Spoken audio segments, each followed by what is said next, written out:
It's beer o'clock on Real Ale Craft Beer. I'm joined by Marco. How are you doing, Marco? I'm doing really good, Simon. Thank you very much. Yeah. Thanks for coming down. Thanks for coming to see us. Fantastic. This is Marco from St Ives Brewery, founder of St Ives Brewery. Yep. I started the brewery 12 years ago. 12 years ago. Well, we're going to do something slightly different today. Normally I do individual beer reviews whenever I find somewhere picturesque like this. Isn't that a fantastic view? We're currently at the tap house of St Ives Brewery. Yep. And, well, what a wonderful, wonderful view we have here today for this. There's not a bit of wind. It's still, you can hear the seagulls. And I think, well, what I've decided to do is, instead of doing individual beer reviews, is to talk about the history of St Ives Brewery with Marco. But whilst we're doing that, we're just going to sip on a few beers and talk about the beers as we're drinking them. So, Pilsner. This is St Ives Porth Pilsner. It's 4.4% ABV, 500ml bottle.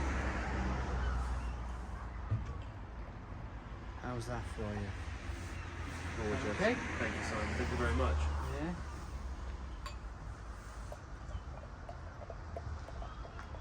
Oh, look at that. So, first of all, first of all, let's talk about the beer. We've got a 2-finger white head, lovely carbonation, nice looking Pilsner, little bit of haze in there, unfiltered. No, it is, but we don't completely strip everything out. We try and leave a little bit in there. Flavour. Sometimes. Yeah, it is a flavour decreaser. The more filtration it goes through, just a fake haze, we'll call it. Yeah. Smells really, really good. Really, really good. And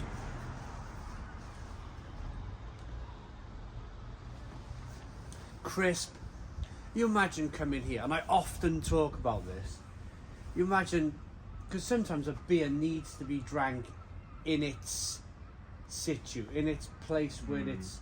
So you could go to Spain, you could drink the big S&M beer that they sell in Spain, and it kind of works because you're on a beach in Spain and it's refreshing and it tastes better than if you were to drink it in a cold Welsh winter day type of thing, like I reviewed it back a few months ago.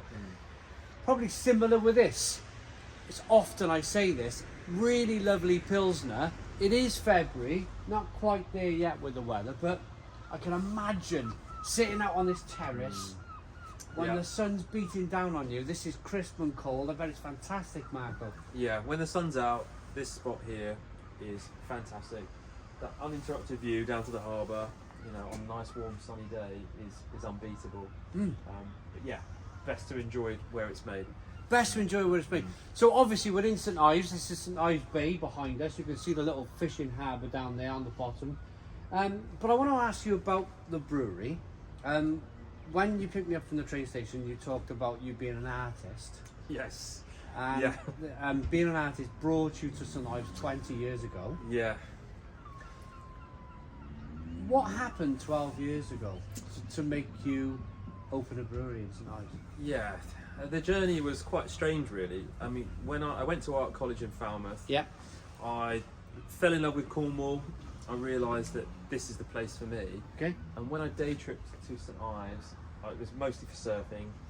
Visited a few galleries, looked around and felt that this place has everything for me. It was the right size. I'm not a big fan of huge cities. It's very quiet. It can be very quiet in the winter. So there was that peace. Solace and solitude, all the things that I like. Yeah, really tranquil. It's a lot busier these days in the winter than it was back then. Yeah. Cornwall generally is much busier now. But I fell in love with the place. I used my art to a degree, to a certain point. We, friends of ours, me and some friends, started a design agency. We did a bit of design work. And then from then, there was a transition that we thought it was a great idea to buy a pub. And that wasn't a great idea because it was an incredible amount of work, and I don't think anyone's really worked till they've run a pub. But that got me realising that people absolutely love this town. They love coming to Cornwall, and their thirst for drinking the most local beer to that town is just unquenchable. They just want to come in and try new things. So that got me thinking, maybe I could do this. and then 12 years ago, roughly to the day, we got started. So was there a brewery in St Ives before you? No. There was nothing in town. St Austell owned the pub that I had a lease on. So people were coming in, they were trying Tribute, Proper Job, or any of those beers. And it just got me thinking, the more people asked, like, St Austell from here is a good 45 minutes away. Yeah. And so for there at the time to not be a brewery in this town that's loved by so many people just seemed madness.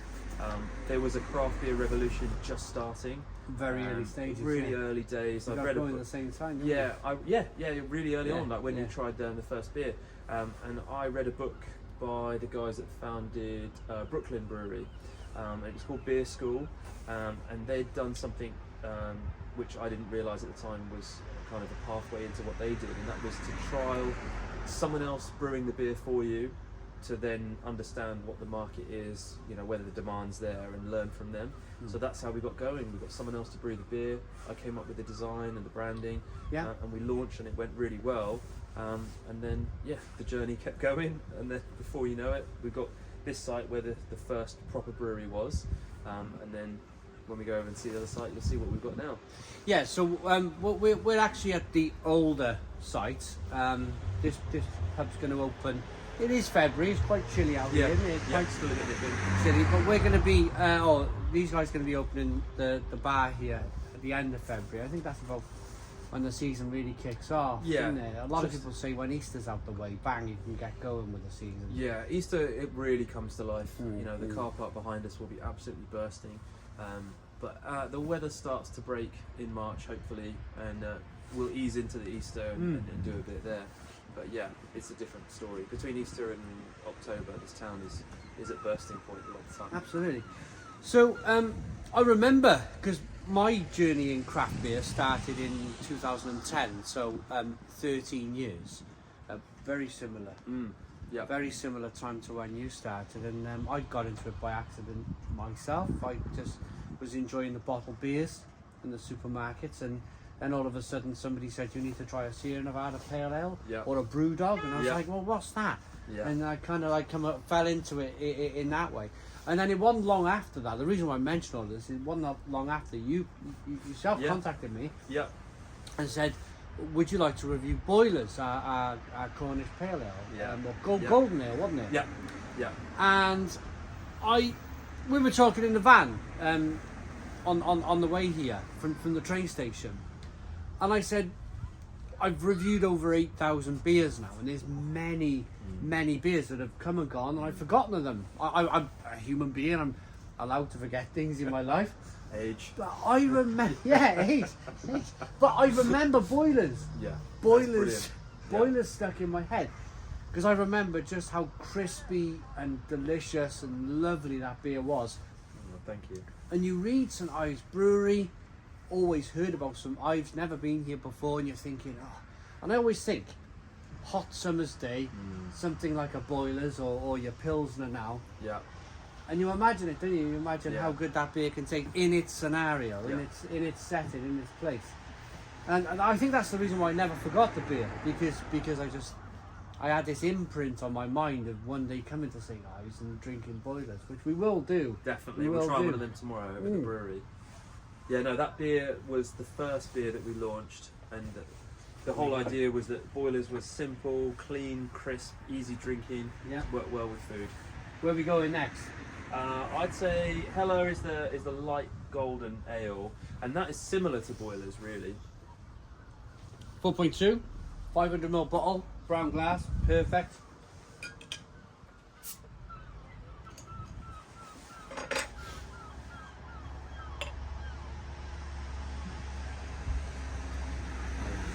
Yeah. Okay, so traditional pale ale with extra flavour, dry up with heightened senses and weight instincts. This is the storm approaching from the west. Mate, it's always the west that I live. Yeah. I live. So, if you're watching in America, if you're watching in Belgium or Germany or France or anywhere else that's not the UK, I've travelled 6 hours to get here on a train. But believe it or not, it's kind of off the same coastline. It's kind of Yeah. off the same Atlantic coast. Straight So- north from here, yeah. Straight up that Straight. way. Straight up that way. Oh, is it? Is Yeah. it that one? Yeah. Straight up north, up that way is Wales. Is that north? Yeah. Is it? Yeah, pretty much over that way. I've lost my. Yeah. I pointed in that direction. That's south. There's France over there, but yeah, I'm on the wrong coast. Lost my track of thought now. So yeah, so we always have this wind from the west. We always have this awful kind of wind and rain from the west when it comes off the Atlantic. Yeah. But going back to it, this pale ale looks nice. One finger whitehead, good carbonation. Again, nice looking beer. Oh, that's nice and tutti fruity. Yeah. No. Very nice. Mm. So this is our entry level sort of session golden ale. Really easy drinking. Another one that goes well with food. Not too overpowering. Delicious. Really nice beer. Again, crisp, refreshing, hoppy, slightly dry on the back end. Yeah. Spicy, bitter finish. Not overly bitter. No. We Not overly bitter, but nice. keep this one light on the bitterness. Yeah. So, the next stage of the journey. So you purchased a brewery. You purchased this place. What Yeah. happened? What happens next? Sorry.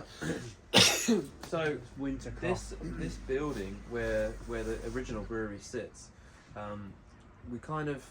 we really struggled to find somewhere to build the brewery, Okay. and the council had closed some public toilets that are behind us underneath the terrace, Yeah. and that was an opportunity because it meant that we could do a deal with the council to get the land to build what we needed, and that meant that we could have this location, and we kind of like created something from nothing in that there was nothing up here before, and we now look after the toilets that gives us this. Yeah. So they can be there. It's hard work. The toilets are an endless source of problems. Right. But there was nowhere else in town that logistically you could do a brewery and kind of like get in there and get it done. So we're really thankful for this. But then it also threw up challenges like getting deliveries here, getting grain away, getting ton bags of this and so on. So physically, this was actually quite a difficult site to brew. Okay. And hence, the big move to the new place has finally happened. And in terms of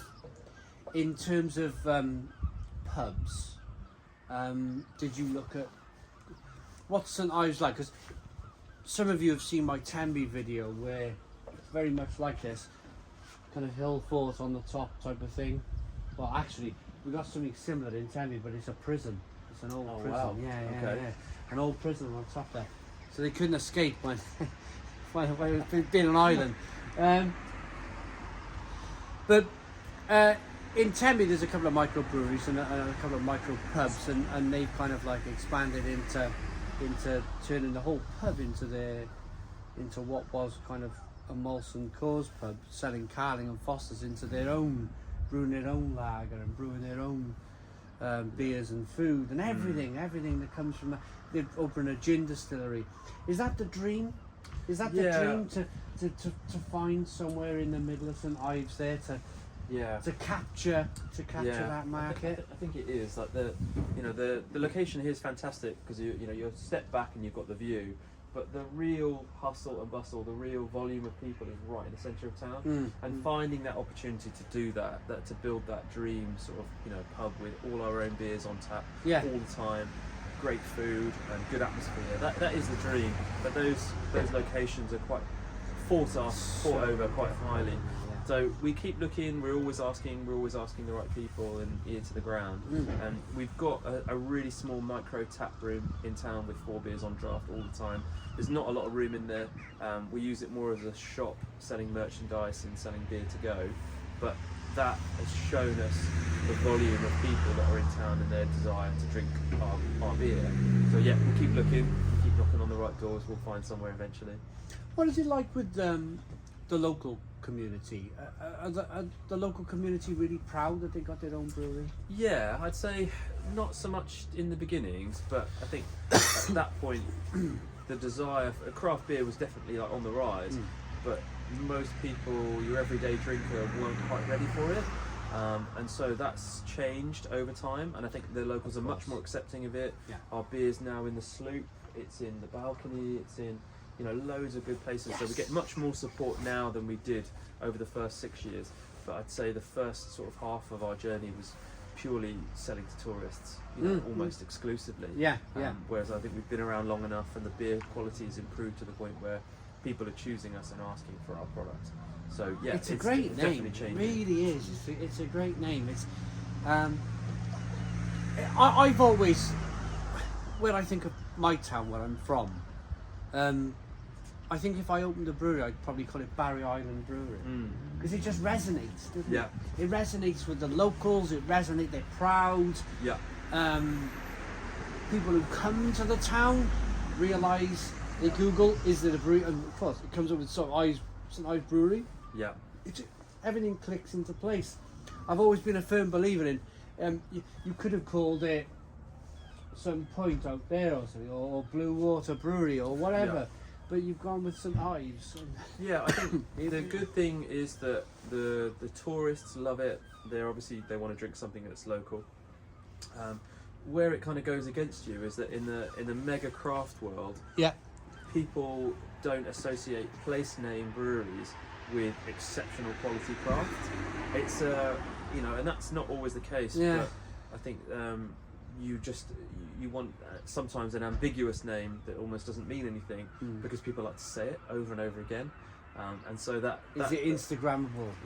I think there's some. You look at the lineup of like Indie Man Beer Convention and things like that, and sometimes you don't see any place name breweries at those events. They're always quite strange, one-line, weird names. So I think it does hinder you in that respect, but I'd say we straddle that craft and traditional market quite well. I think we do both of them pretty good. So, yeah. Do you know what? I'm going to pour the next beer for this one, because this is a mighty challenging question, and I talked about this on my channel on a live stream just on the previous Friday. But we're going to pour. I think we'll pour. What we're going to go for next? So Meer IPA, and that's our slightly hoppier sort of nod towards a modern classic. That was so tasty. Yeah, it's lovely. Hella's a fantastic beer. Hell, really. So are they all based on Meor and Hella? Are they all based on like bits and pieces around here? So Porth, like Cornish for port, harbour, cove. Celtic. Cornish language, and then Hella is kind of just a descriptive of stormy weather, or you'd use it as describing a child who's naughty is a Hella. Oh right, okay. And then Meer as well. So from Porth Meer over on the other side. Just over the houses there is Porth Meer Beach, and the locals refer to that as Meer. And then Alba was a ship that sank just on Porth Meer Beach, and the wreckage you can see on a super low tide like today. You can see the boiler, which is where we get the boilers from, the original name boilers. Right. And so Alba is that ship. So they're just short, kind of powerful, descriptive names that resonate within this area. Okay. Right, I'm going to be brave and ask this question. I think it needs to be asked because I think it really resonates with where we are in the market, I suppose. Since January, I read on a blog that 80 breweries have gone since January 2023, and we're only in February. That's a lot of breweries. Do you think, being in a very popular tourist destination where people come in, they buy a beer, do you think that will insulate you from the ongoing headwinds that we're all facing with the energy prices and the COVID and the Brexit that we've had over the last? It's been a perfect storm, hasn't it, for not just breweries but food manufacturers, restaurants. Been the perfect storm. But do you think being in a place like St Ives insulate you a little bit from the ongoing headwinds? Well, yeah, a little bit. We are in a bubble. The trade from Easter till October is fantastic. You know, the town, like I say, you can't fit any more people in. You know, it's lovely, isn't it? Sorry, No, they're really fruity, isn't really it? nice. And that's so we don't sit back and think we're you know not going to be affected by it, because you are. The stories that you hear, the number of breweries that have closed that have surprised me, names that you just thought Really? would kind of live on forever. Yeah. There is a bit of a consolidation in the brewing world, so some of the businesses that have become unviable, be it through production costs, location, distribution, poor sales or whatever, those brands have not completely vanished. A lot of them have been picked up by other places. You could probably say that maybe there was too many breweries at some point. There was an explosion over the last 5 years, and the business model is almost untenable on a small scale. You've got to have good distribution, you've got to have a production and a scale of economy that means you can buy the goods at the right price in order to sell them at the right price. So I'd say it's a bit of a market correction, and it's sad because it's a lot of people's livelihoods that's changed and gone by the wayside. It may continue for a little while, as we were saying earlier on. Maybe this is another bad year, and hopefully there's better times to come. But yeah, for us, we see an incredible future for the brand, the new brewery, and then the beers rolling out into the supermarkets and, you know, wholesale into other pubs and so on. So we're quite positive about our future, because before that we were very small and we flew above the radar and we hadn't gone for a big expansion. But some of the breweries that have been lucky where they've crowdfunded money, or had chunks of money dumped into them, that money's running out and the COVID hangover is still here. So it's tough out there for a lot of people. It's been a real perfect storm, but I'm excited to hear about your supermarket plans, if you're open to share them. Yeah, and I think with craft beer, the supermarkets was almost like a dirty word for a while, but people want beer and they want it in the most convenient form and they need it at a price that suits their budget, and the supermarkets cater for that. And so it's very difficult to sell the volume that the supermarkets sell through another route to market. There's you know, people need to buy their beer somehow, and the supermarkets cover that. So we really enjoy. We're working with Tesco, Spar, Morrison's, and then Asda in May. Are they coming to Wales? Regionally, not quite. No. Okay, so I was going to say, I'll push for that. I'll push for that. Yes. But they kind of like, for us, obviously, we need to prove that our beer on shelf is worth the space, and so we've done that quite well with Tesco. Spar is really recent, so they're only just hitting the shelves there, and then Asda, as I said, will be May time, and Morrison's is any day. So I think if you prove that the consumer wants your beer, it will go further afield. When they do their range reviews, will go into the next category, or the next region. So yeah, hopefully we'll push into Wales soon. Fantastic. Well, that's a great story. A little bit back to front here. We've not really talked about this beer. I've been sipping on this beer whilst you've been talking, and it's wonderful. It's lovely. It's really lovely. Yeah.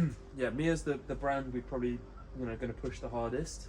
It's it has that sort of fruitiness, a touch of sweetness. Not as dry. To it. Not No. as dry, is it? The fermentation finishes slightly above sort of 10, 12, which is like where we know there's like a bit of residual sugar in there as well. So yeah, not completely dry. Like the heller is slightly drier, and then the hops we use as well just give it that kind of like fruity nose as well. Can I guess Mandarin Bavarian here? There is a touch actually in this one. Yeah, just a touch. Yeah. Callum, who you'll meet tomorrow, he was a huge fan of Mandarin of Bavaria and numerous others. It. So Callum, our brewer, he's young, he's hungry, he is ex-Sharps. He trained, he learned his craft there, and I've given him just complete freedom with a lot of things. So a lot of the recipes have been tweaked and then re-tweaked again on the new brew kit. We have a whirlpool on the new kit which allows us to impart the more subtleties from the hops, and just get more from them as well. Fabulous. Yeah, well, that's very good. I mean, fantastic head retention, great look. Yeah.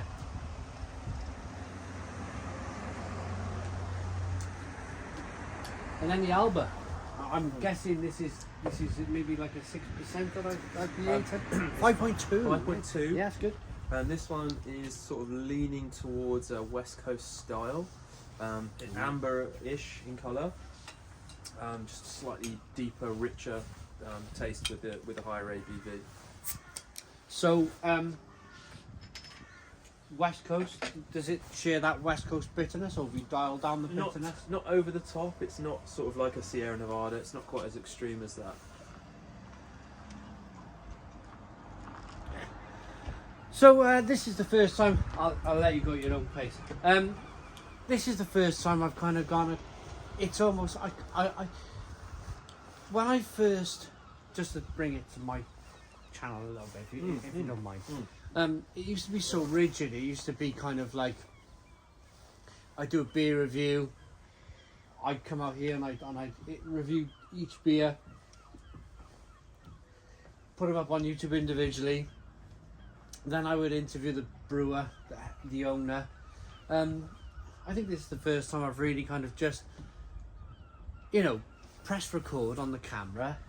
There's no edits, is there? There's not been one edit, but it's gone really well. And it's quite nice where we have a moment where we talk about the beer, and then we have a moment where we're talking about what's going on at the brewery and so forth. But yeah, moving on with this one then. This is it kind of looks like a Sierra Nevada. It's definitely got that West Coast of America look, that deeper red. It was one of the beers that inspired me really early on. I think it was an entry-level beer into how good beer could be. Yeah. And that's when I thought, when Brooklyn first imported some of their beers over, they were fantastic. And I feel like they are a shadow of what they were. Oh, absolutely. And that to me, like when I tried a Brooklyn on keg not that long ago, it reeked of macro big beer. I think now I'm just in case Brooklyn come after me, but I think they're owned by Carlsberg now, aren't they? I think they've got the brewing rights in this country. I don't know for definite. Yeah, but I know there's a link. There's a link to them in this country for definite. Yeah, we don't know for sure. That's what we're saying. No, but I think we talked about this before, and sometimes like to hit the volume, price becomes a big dictator in how that beer is brewed. Yeah. I guess that's probably inevitable, but to feel that the people that inspired you have gone down that road. Just a lot of beers have changed over the years. That have been brought out. Even like the megastar behind Brooklyn now, it's almost as if he's his own brand. Yeah. It's not like. Yeah. Well, maybe we'll leave that there, just in case. That's another video. Just in case they come after me, but no, this has got the look, and get some in your glass. This has got the look of a West Coast, that American kind of deep amber colour to it. Cheers, Marco. Cheers. Thanks. Cheers. Let's get in.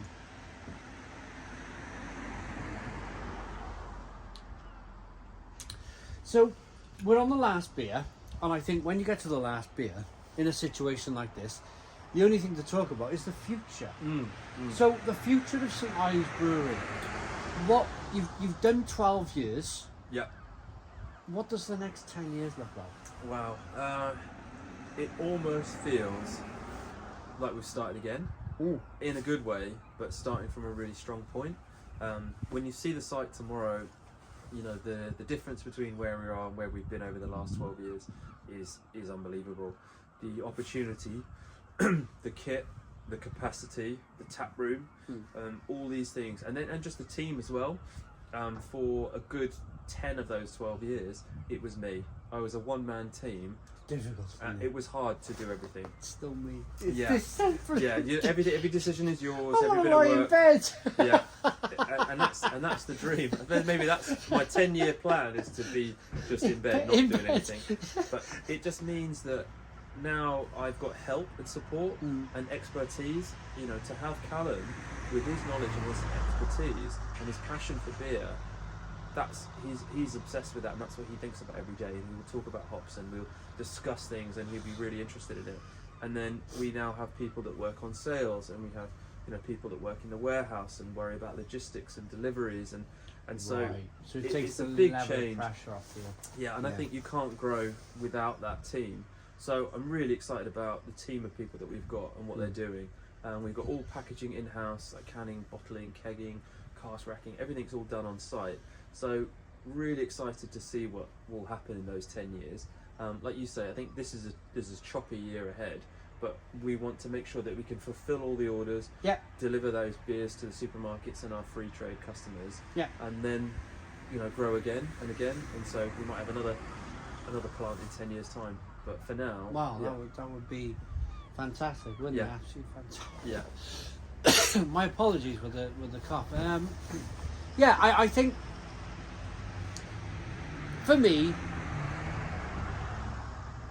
if I could come back here in 10 years and I could absolutely shake your hand and go, fantastic, because I think the problem with growth is it's very difficult to hold on to quality. Yeah. Local breweries around here, which you've mentioned earlier, I won't mention the name, but I remember drinking certain beers that made their way to Wales when they first made their way to Wales, and they were terrific. And then you now buy it in Morrison's, and it may not be tasting the same. I think the biggest challenge for micro breweries is when they go through that growth stage, is that they hold on to that quality of stuff. I think that's the challenge, and I think I've been vocal in the past about other Cornish brands that have used other methods of producing beer in order to meet demand and get those volumes, and so that's something that I can't rule out. I don't want to go down that road, but logistics sometimes, if the supermarket that we're trading with says, right, let's go for 1,000 stores, then our kit just wouldn't be able to cope with that. Right, I see. So there's definitely big room for growth. It's really, it's a lot bigger than we've got, but it's not limitless, and space comes at a premium, and then you're back to the kind of like man hours that it takes to produce the volume of beer on the kit that we've got. So I think the inevitable decrease in quality on some of these brands is hard to kind of argue. Like it's definitely changed. It's tough, isn't it? Because I think this is the first time I've ever had a conversation with a brewery owner on this. It is that like that stepper when you want to send your brand and your which you're absolutely right to want to do. It's almost there's probably a massive part of you that thinks, oh yeah, I mean, just use the same hops and the same malt, but just stick it in a massive, just scale it up. But there must be, because I've never seen it. There must be something along the line where it just doesn't work. It's a case of it's price more than anything, and I think the supermarkets want it at such a good price, and in formats that mean the consumer can buy it in bulk at a really low price. Yeah. And I think we've talked about it before, that sometimes certain items are used as loss leaders within the supermarket. For years it was milk, or the milk farmers really suffered with that. Yeah. And I think it's becoming more beer, and with that, some producers, the bigger producers, can afford to take a hit on it. Yeah. But the smaller breweries that are in supermarkets cannot. No. So no. There's price mechanics in supermarkets where they have 4 for 6 or 3 for 5 or whatever, and they are price barriers that people don't really want to push past. No. 4 for 6 sounds great. 4 for $6.50 doesn't quite have the same ring to it. No. So there's downward pressure from the supermarket to keep you at that level, and there's upward pressure from production costs, grain, etc. So you're getting squeezed in the middle as a producer, and that's quite hard. And sometimes if you can shave off a penny or two by reducing the amount of hops, somehow getting cheaper grain or getting more from the grain, then that means that you're within fighting distance of making slightly more money. Yeah. So those decisions are kind of hard to avoid, I guess. But we're not in that boat yet. We're still trying to use the best and produce the best and so on. So This, on that note, this is fantastic beer. It really is fantastic beer. I've enjoyed every Thank you, single Simon. one Thank of you, these. I've enjoyed the view. it's lovely. The interview has been one of the best interviews I've done. We've just pressed record Just and we've winging just it. I don't know what I'm saying. waffled along, and yeah, it's wonderful. Marco, thank you very Cheers. much for joining Thank me. you, Simon. Thank you very much. If you're in the St Ives area, winter, spring, summer or autumn, make sure you try some of this beer.